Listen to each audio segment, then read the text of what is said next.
just tell a little bit about your testimony, if you don't mind. My name's Bill Allen, and God has worked a miracle in my life. Okay, that's the first issue. Uh, I'm a recovering addict for be celebrating 45 years next month of total abstinence from any mood-changing substance, mild or chemical, and God changed my life on November 8th of '79. I had no intention of changing at that moment. I was strung out, and I God made a decision for me, and I had planned to die that night, and God had another plan of action for me.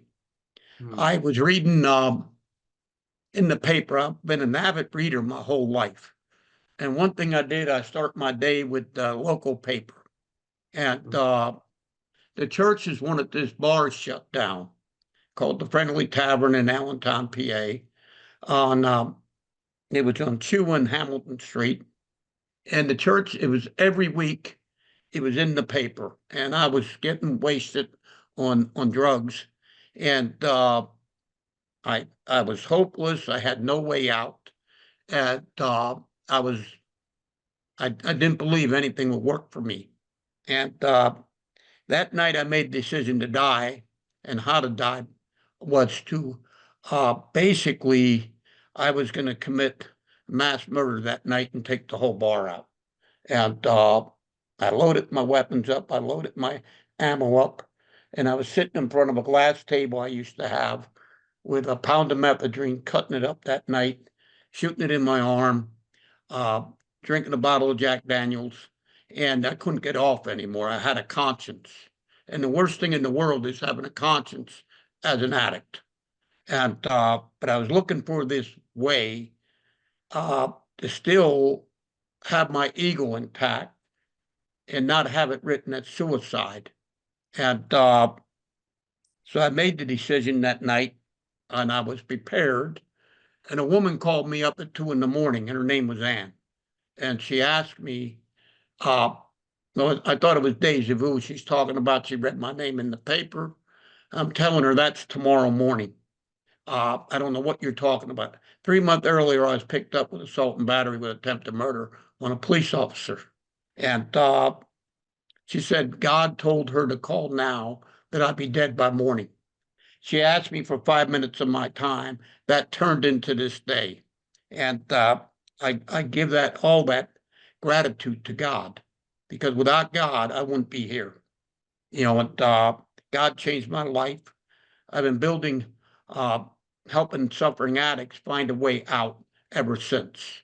My whole intention is, how do I help another person to find recovery when they're desperate like I was. They don't fit into churches no more.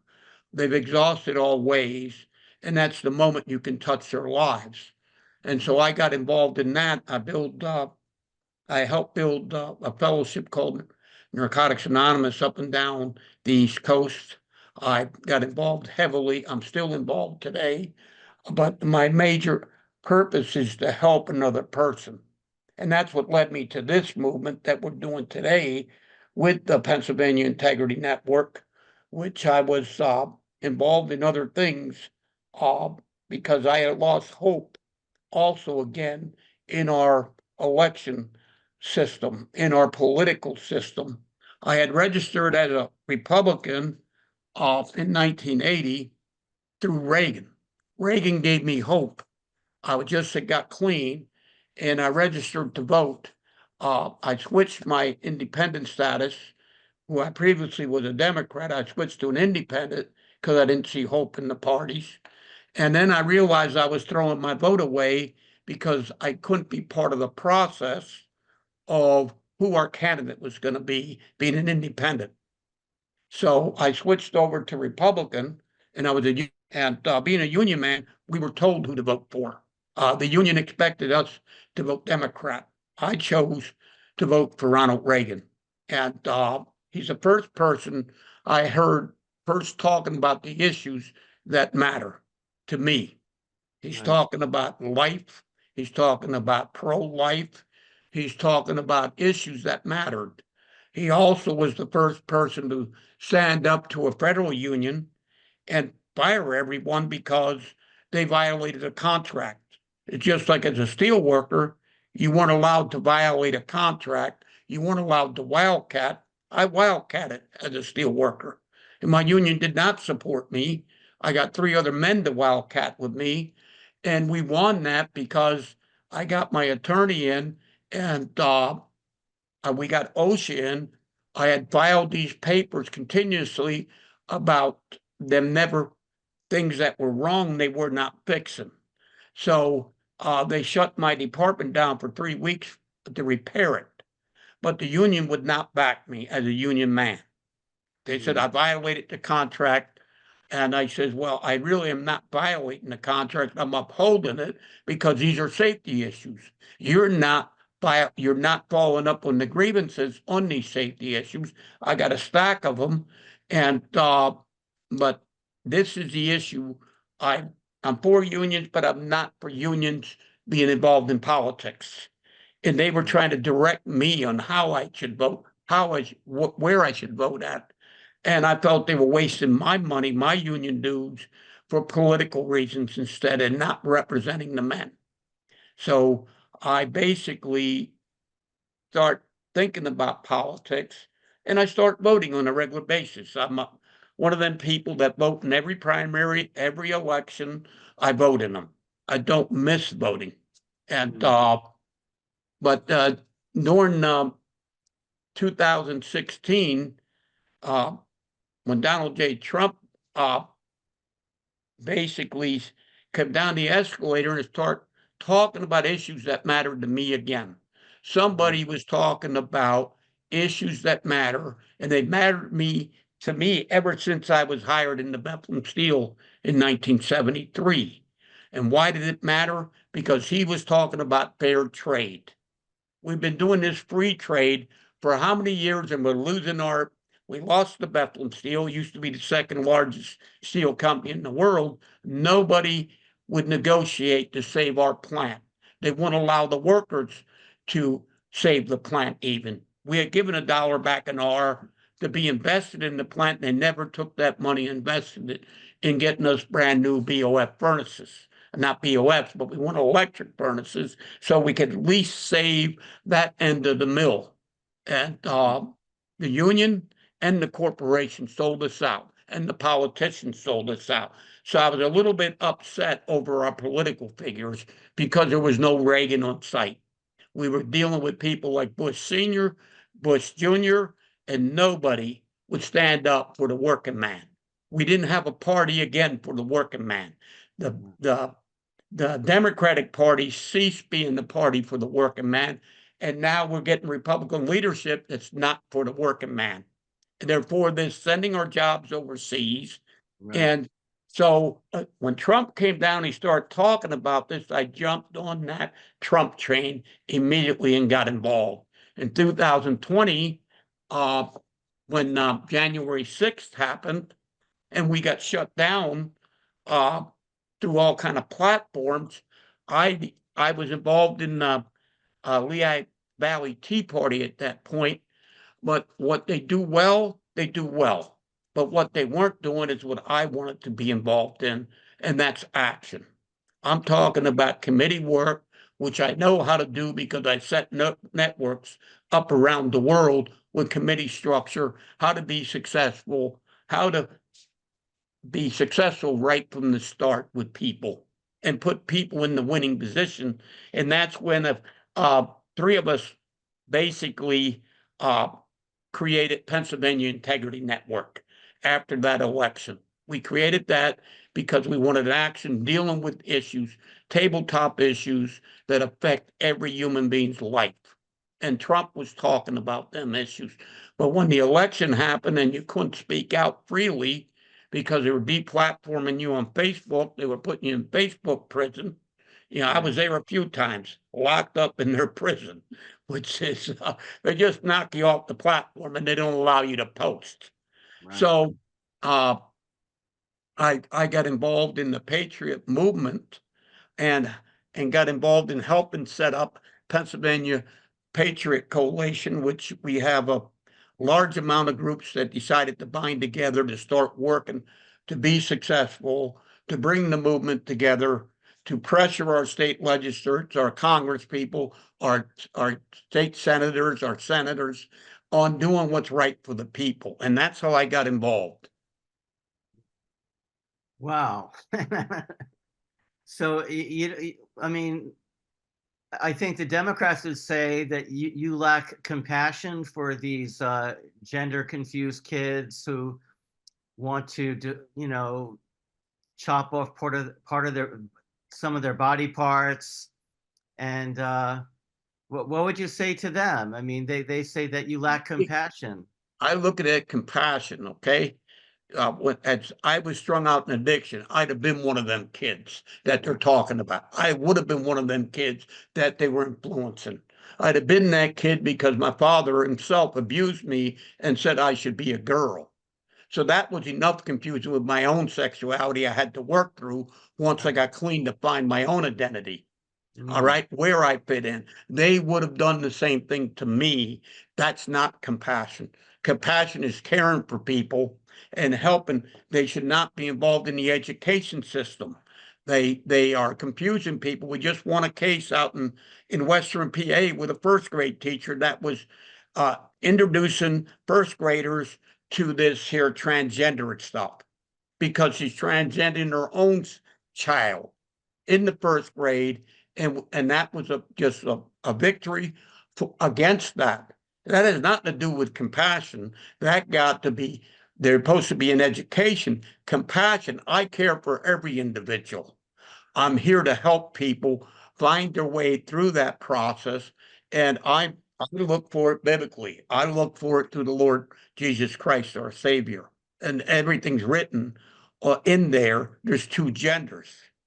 There is no other genders. I don't care how many body parts you cut off. You're still a right, male. All right. right. That just leads to more confusion, leads them into being treated by psychiatrists with drugs, and Yeah, they have more hopelessness. I'm more concerned about that at that end than I am anything. How do you get these people off the drugs? How do you help them become spiritually right? Because this is a spiritual thing that we're talking about. I right, need to be spiritually right. I need to be healed spiritually, and I seek spirituality for my solutions today. right. Okay, now what about the I guess, well, the Democrats and progressives, they say that America is a systemically racist country, and you and I, we are beneficiaries of white privilege and slavery. So, what would you say to that? Well, I don't have white privilege. That's the first issue. I remember back in the late 50s when my father got laid off from the steel mill, and we had to move from Carbon County to Bethlehem, PA, and we had to live in the projects. All right. We had to stand in food lines because they didn't have welfare back then. They didn't have unemployment. And my dad had to pull his bootstraps up and get a job to support his family, to get us out of them projects again. And I used to remember when my mom drug us down to the federal food truck, and you'd be embarrassed. 6 kids, my mother standing there to get handouts from the federal. And I remember the food, cornmeal, big bags of cornmeal. Okay. I remember the powdered milk, the big things of cheese, and the big cans of spam, and the big blocks of butter. I remember that well. Okay, and feeling embarrassed as a child, uh, standing there with your mother waiting for handouts. That's not Right, a way to live. And right, that we fought for everything we've ever had since my 6-time grandfather came across on from he boarded in Scotland, okay, came here and ended up living in Germantown, PA, and getting his actually becoming a blacksmith for the Continental Army with George Washington at Valley Forge. My other right, 6-time grandfather came from Germany, got his land grants from William Penn from Lehighton, PA, all the way to Mount Pocono. They had to develop the farms. There's no privilege in having to work hard. We worked hard to get where we're at today. There's not right. privilege. We've been never anointed because we're white. We never had laws created because we're white. Okay. I know what happened when they start creating laws like that in the mill. We ended up working with different cultures and stuff in the mill, but it's still, they got jobs because of their color. When if I didn't get promotions because I was white. All Right. right. So how does this work? I mean, we work for everything. And I'm tired of that type of attitude. I'd rather listen to Martin Luther King's speech where he Right. talked about not being judged by the color of our skin, but being judged by our content of who we are instead. That there Right. be a day where you could have little black children, little yellow children, red children, white children, brown children all playing together and being colorblind. And Right. I feel that we were getting there to these. I even hate using the word Democratic Party because I think they're more communism and socialist than they are Democrat. Right. Uh, and I'm tired of them divisionist politics. We're to Right. work together as one people. The Constitution was set up when we're free, but we had to fight for that freedom. Without the Constitution, there wouldn't have been that freedom for my two-time grandfather to be at the bridge in Valley Fort, out in Gettysburg, with the Pennsylvania militia, fighting for freedom of the black folks, okay, to be part of our society. My Right. family fought for that. And how are we privileged? We gave our blood, we gave our lives in all the wars. We've been in them. We've been in the First World War. We've been in the Second, the Civil War. We were in the Revolutionary War. We died in Vietnam, my family. Right. Okay? So how are we privileged? Right. Yep. Okay. Okay. You've convinced me anyway. Uh, okay. Let's talk about the 2024 election. Uh, do you think is it possible to flip these blue cities red? What do you think about that? Think yes, it's very possible. The problem is what I'm receiving. I go to Philadelphia as the Patriot Coalition Outreach Coordinator. I've been working in different communities down there. They're ready. They're tired of it. They're tired of the welfare state. They're tired of the promises they've been given with politicians that they're going to help them. Their cities are getting run down. They don't change the format of the city. They move poverty. They move poverty. They never get rid of it. Right now in Philadelphia, they're moving the poverty up into the Northeast on Rising Sun. They're building new projects up there and they're moving them out of West Philly near University City. They're moving the people and they just move them around, just like they did in Kensington. They said, "Oh, we're going to clean up Kensington." Well, K&A is cleaned up, but go 2 blocks in, it's the same thing. It's still the same addicts there shooting dope, dying on the streets. They didn't clean it up. They just moved it 2 blocks. So visually, when they go up in K&A, they're no longer getting the videos there. Go 2 blocks in, you'll get it. I was just down in Kensington. People want to be talked to about tabletop issues. When I'm sitting in North Philly in the ghetto, people have the same feelings. How can you help us? You're the first politician we ever met. I'm not a politician. I'm an activist. But they are looking for people to come talk to them. They want people that will serve the community. And I believe if we talk to them about a high inflation, the moving of poverty, they don't ever take care of poverty, and it's time to bring our money back home from overseas instead of funding foreign wars and funding these countries that aren't not our friends, that we can buy influence, bring it home and develop our communities instead. They're ready. I can tell you that. Right. Okay. Well, I hope you're right. So the what do you think about the communication network? And there was, I think you have a lot of insight about communication networks. Tell us about that. Well, the problem we have with setting communication networks up is we get in our own road. We got to become egoless. We got to let our ego at the door. We got people who do not disseminate information when it's passed on to them. They're judging information. It's just like with our Auditor General right now. He made a commitment to do the audit on the Sure system. When he did make the commitment for that, it would be done by October 4th. The problem was we couldn't get that information, he said, uh, because it's a scheduled audit. Well, he's been in since 2000. The audit has never been done on our Sure system with driver's licenses, with our last four digit security numbers. That hasn't been done, and now you're going to tell us it's going to take 9 to 18 months more. So it's not going to be in effect for this election. It means all the illegals that they have registered to vote are still in our system. And he's a Republican. And we need to disseminate that information. But what's happening is people get a letter from the Pennsylvania Patriot Coalition about this, that you need to call our Auditor General and tell him to do its job. The Patriot groups are not disseminating the information. And I'm not saying all of them, but they got large majority of them that will not disseminate the information because they're basically telling us that they're endorsing the whole slate and they don't want any division in the slate. So that means we carry that person, and he can be carried through the coattails of Donald J. Trump at this moment, who is winning in PA now. They're saying he's up by 3%, and we don't want any division in our ranks.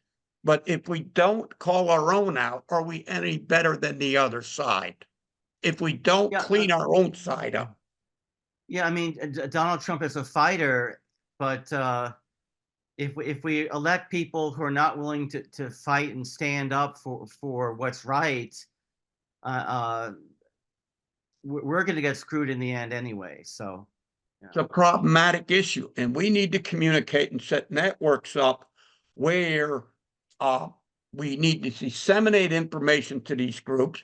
We got to get to the membership of the groups and talk with the membership that we are the people. First right. of all, should we censor any of our information that we're coming together with from one another? If we are doing exactly what Facebook did to us, then stopping us from getting our information out. We need an Right. informational system that starts with what I would call, if I set a group up, the membership. The membership makes the decisions. The hierarchy is only there to fulfill the membership. I Right. just talked with people up there at the Freedom Festival this weekend. They're coming up to me and asking me, well, why didn't we get this information even on the Freedom Festival? These patriot groups are not putting that flyer out. Why? I say that all that information, the Freedom Festival is a great festival, great information being disseminated, great speakers, and all our membership should have the availability to support that festival and be part of that festival. All right. Right. And why aren't we disseminating? I had a couple people there that said, hey, we found it because you sent it out to your email list, which are on my email list. And they said, but our president of our organization did not put it out to the organization. We got to change that whole process. We got to Right. put trust in our membership instead to drive it. We need to be membership driven instead. Right. And that's what I'm proposing, how to set up membership driven and getting the information disseminated to all membership in our state. And then we can look at who we're going to put out there as candidates. We can hold them accountable. I just talked with a few people up there about an ideal. I says, why don't we have our candidates? Basically, if they want to run, they want to be our representative, they want to go to Congress, they want to go to the Senate. Why don't we have them sign a contract with we the people on what they're committing to do? And if they violate that we can remove them without going through all these processes because they're not representing us. To sign a legal document, they have to live up to it and not change when they get in there. We got to hold them accountable, but we can't do that if we're not communicating through our memberships across the state and bringing them together that this is your Patriot Coalition. Right. It's not ours. We're just leadership. Hold us accountable. Tell us what you want done. We will help develop the tools for that, but you are to fulfill the tools. Here's the tools. You're to approve them. You're to drive it. through membership. And I believe it should never come from top down. I believe it should come the top down. The top should be God. The second should be membership, your groups, and then your leadership of coordinating together. And if we did that, we would entrust God to drive us instead. And I know it can work because I'm doing that with networks around the world, and it does work. And it's letting our egos at the door, Right. not bringing our personalities into it, and trusting one another. We got to build trust again. And that comes from me developing a relationship with you personally. When I Right. saw you up there, I was so happy to see you, okay? Right. Because you interviewed me before. I met you in Bloomsburg at one of our events, okay? Right. We were together all weekend there, working together, and you had me on your show back then. But Right. we got to trust one another that our membership will do what's right. We can't, if you're disseminating information, believe your membership will understand when we're disseminating. Don't say that we know better. That's how we got in our problem with our state legislators, our state senators, our governors. They think they know better than the people. People do Right. not like to be talked down to. People Right. can handle it. We're big boys and girls today. So trust us. And that's my proposal. Sounds good to me. Look, let me show people your website. Uh, there's a lot of good information there. Yeah, here we go. PAintegrity.org.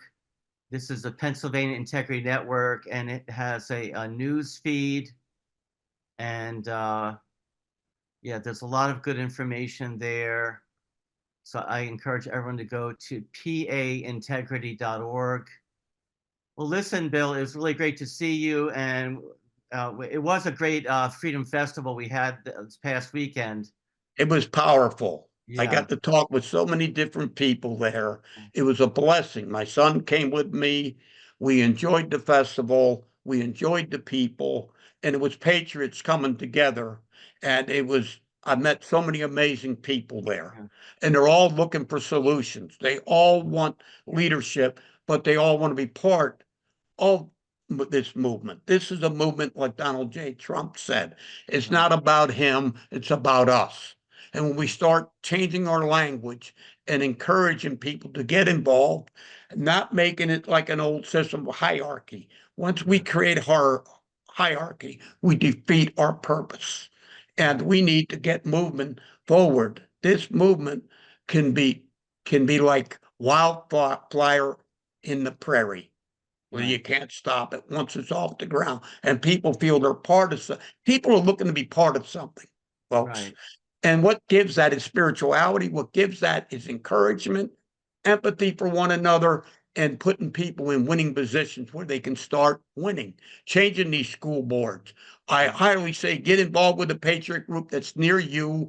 You can go on the Pennsylvania Patriot Coalition page also. You can get hooked up with other groups we can get you to them groups to participate, changing this system around that's going to work for the people and not for the politicians, but work for us. That's the important part. And I'm so blessed have met you when I met you. I'm so blessed to meet each of these people that I'm meeting throughout our country. I mean, to have to sit down up there and talk with Jack Posobiec again. He's on Real America's Voice. And if Right. people got to that channel, they're going to get a lot of different information that's not disseminated through the Right. even Fox. Right. Fox is, yeah, they say they're to the right. They may be to the right, but they're not totally to the right. They're not totally into uh, building an army of people to basically make change. We're about making change. And the greatest attribute is Jesus Christ himself, that he made the most ultimate sacrifice, but he did it for us so we could find eternal life. With a person like me to lift me out of that world, it took his power, him putting people in my Right. place to drive Right. me forward. And we got to believe, and there's people that say we need God back in our country. We need people believing in God again, Right. just Right. like our founding fathers did. They believed in God. They were driven by God. And I believe we need the Bible in as an educational class, because this is where our Constitution comes from. So why aren't we teaching that academically even? Right. Right. And we also can do things that people don't understand.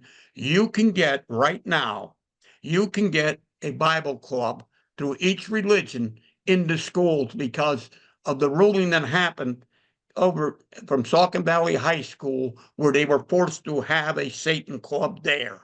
You can have each religious take a Bible club to the schools and get them in there.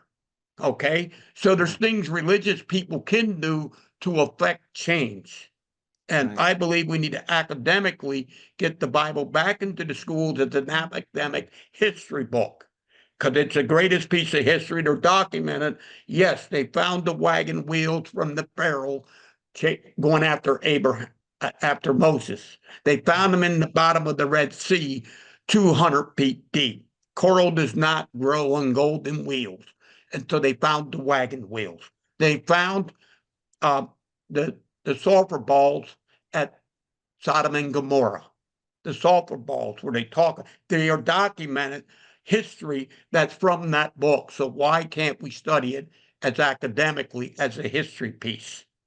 Right. And that's another avenue that we need to go after. And that's going to take patriots pressing their legislatures to make the laws and affect change. Yeah, and look, God willing, Donald Trump will be reinaugurated on January 20th, 2025. But we still have a lot of work to do. I mean, We that's got a not going to whole lot solve of all our work to do. problems, but at least we have a chance, right? We have a chance, and I'm going to tell you, when you go in these cities, you go in the minority communities, and you sit there, and you're sitting there at a community event, and a black man walks over to me, asks me what I'm doing there. I looked at him and said, "Could you tell me your reason you're here?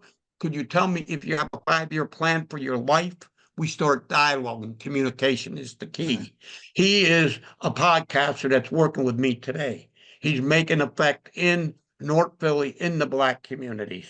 Mhm. I meet with him once a week going over issues, how to make change. And we're going to be over the next year. We are starting a Patriot group. We started it off the last 2 years. We are One Unity Initiative in Philadelphia. We are going to legalize it. We're going to create a Patriot group right in the heart of Philadelphia. And we're going Awesome. to have them doing events and changing the minds and spirits of people to understand they need to change the city. They need to be putting politicians in that save them. They are open to that. They are open to flip. We've been flipping Democrats to Republican through that process of me sitting in their communities, sitting in churches in Philadelphia and Hispanic churches, okay, talking with their congregations, giving them my testimony, and then talking about what I'm doing today. And they're willing, they're ready, but we got to get enforced. We got to break down the barriers, the walls that stopped us from going in these places. We need to break them down. I am doing it, and I need help. I need other people to help us continue this battle because it's a long-term battle. Start thinking long-term, not short-term. We need short-term victories, but long-term solutions. And if Right. we work towards that and we set these networks up, we can be the most powerful change since Jesus Christ. Okay, because Well, it's all going to be driven by the Lord. right. Well, we're out of time, but we really enjoyed talking with you, and I'm sure our audience. I mean, I'm totally inspired, so I know they are too. Anyway, God bless you, Bill, and I'll be in touch with you. Actually, I'll be calling you. Send me the link, please. Okay. All right, I will. All right, All thank you. right. God And bless. thank you. I want to thank your audience also. Okay, because without them, we couldn't do stuff like this. All right, And this is powerful. thank you.